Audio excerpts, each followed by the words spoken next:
صبح کا وقت ہے، آنکھ بھی کھلی ہے، کوئی اذان کی آواز بھی کان میں آئی ہے، آپ کا نفس کہتا ہے ابھی سو جی. آپ نے اپنی چادر یا کمبل کو درست کیا اور کروٹ لی اور سو گئے. یہ کیا ہے؟ آپ نے کس کا حکم پیچھے پھینکا اور کس کا حکم مانا؟ اللہ کے حکم کو پیچھے پھینک دیا، نفس کے حکم کو آگے رکھا. یہ شرک، اس شرک کو جاننے والے بہت کم ہیں. مولانا روم نے خوب کہا تھا میرا نفس بھی فرعون سے کم نہیں ہے. فرعون نے کہا تھا نا کیا اس ملک مصر کی حکومت میری نہیں ہے؟ اور سارا جو یہ آب پاشی کا نظام ہے، انہار کا نظام ہے، وہ میرے کنٹرول میں نہیں ہے. جس کا چاہوں موگا کھلا رکھوں، جس کا چاہوں بند کر دوں.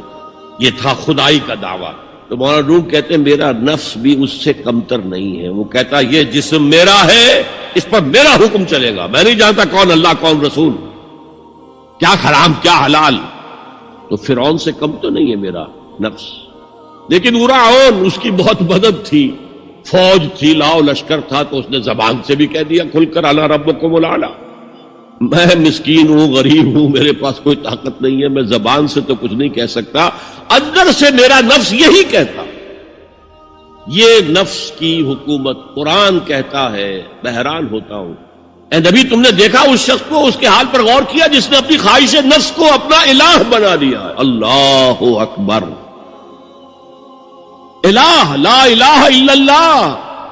کیا آپ ایسے شخص کی کوئی ذمہ داری لے سکتے ہیں؟ سود حرام ہوا کرے جی، حرام ورام، ہمارا دھندا جو ہے وہ آگے بڑھ نہیں سکتا.